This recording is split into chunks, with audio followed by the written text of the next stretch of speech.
Mga paalala na mga otoridad dun sa mga dadalaw sa mga sementeryo sa lungsod po yan ng Maynila. Kapiling po natin ang tagapagsalita ng Manila Police District, Police Major Philip Ines.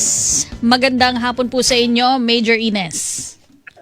Yes, Ms. Cathy, isang mapagpala at kalmadong hapon po. Ganun din po sa mga natagay at nakikinig sa inyong programa ngayon. Sir, malapit na next week, inaasahan natin, next weekend, inaasahan natin magdadagsaan na yung mga dadalaw.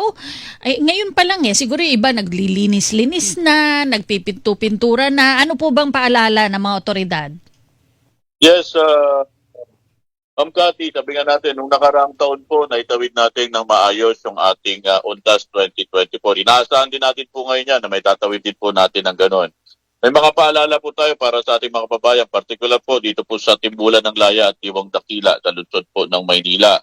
Meron po tayo mga schedule po dito nung ating pong mga paglilinis at yung luling araw po ng paglilibing. Wala lang po akong hawak pa ng final po nila, pero initially po sa Manila, apat pong ang himlaya ng binabantayan natin dito. Ito po yung Manila North Cemetery, Manila South, La Loma at saka yung Chinese po. At may mga schedule po tayong ilalabas sa ating official social media account para po maging gabay ng ating mga kababayan. Ngayon po, sa ngayon po may mga preparasyon na tayong ginawa katulad din po nung nakaraang taon. At inaasahan po natin talaga may pagdagsa po ng ating mga kababayan dito po sa ating pinakamalaking himpilan po dito sa lungsod ng Maynila.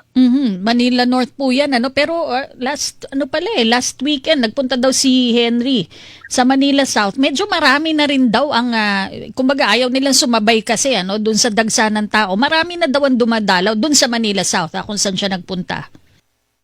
Yes, ma'am. Mas maganda po yun. Mas paaga na po nating dalawin yung ating mga namayapang mahal sa buhay. Huwag na po tayo sumabay doon sa talagang pagdagsa ng mga karamihan po ng mga tao. Nung nakaraang taon, Ms. Cathy, naitala po natin dyan yung 1.6 million ang dumalaw po dyan sa Manila North Cemetery.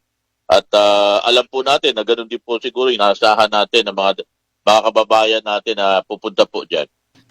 Bukod dun sa pag-check po nila kasi iba-iba nga po Major Ines yung mga yung mga dates na hanggang kailan pwede maglinis, hanggang kailan pwede maglibing.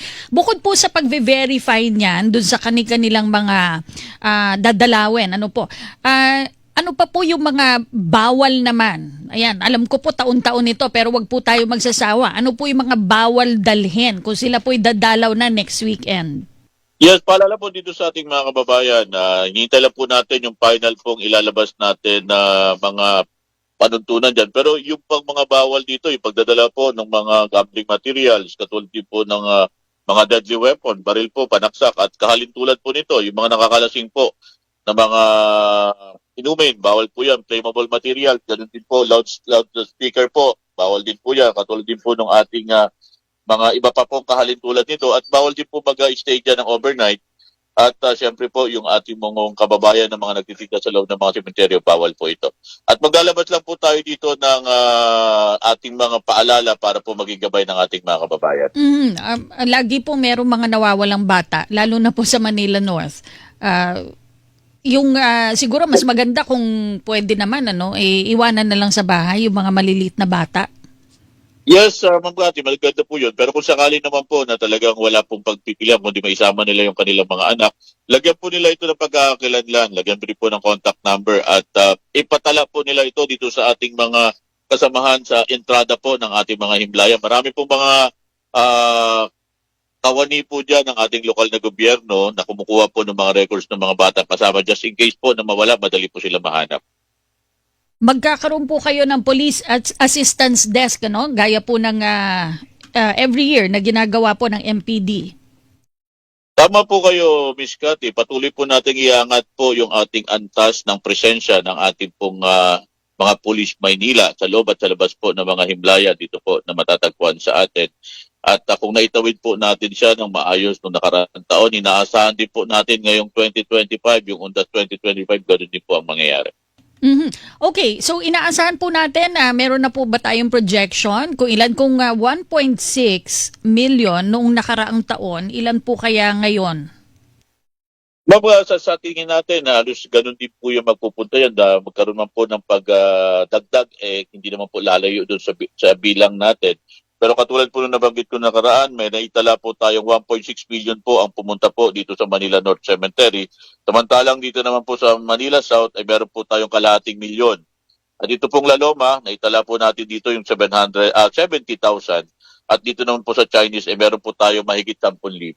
Magkakaroon po usually ng traffic rerouting scheme sa paligid po ng mga malalaking sementeryo, Major Ines. Kailan po umpisang pagpapatupad dito?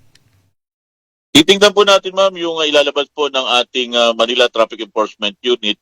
Kasama na rin po dyan, yung katulong na rin po natin dyan yung MTPB natin. At katulad po na nabanggit ko kanina, maglalabas po kami sa aming social media account ng ating mga panuntunan para po maging gabay ng ating mga kababayan. Okay, baka meron po kayong mga nais iparating pa. Baka may announcement po kayo sa ating mga kapuso na nakikinig at nanonood po sa amin. Yes, Ma'am Cathy, maraming salamat sa pagbibigay ng pagkakataon. Maibigay namin ng mga ganitong impormasyon sa ating mga kababayan. Makakaasa po kayo sa mga pulis Maynila na lagi po natin itataas ang antas ng pagbabantay para sa ating mga kababayan. Sa ngalan po ng aming punong taga-Timon, Police Brigadier General Arnold Evangelista Abad, makakaasa po kayo sa mabilis, nararamdaman at dekalidad na serbisyo para sa Manileño. Isang kalmadong hapon po.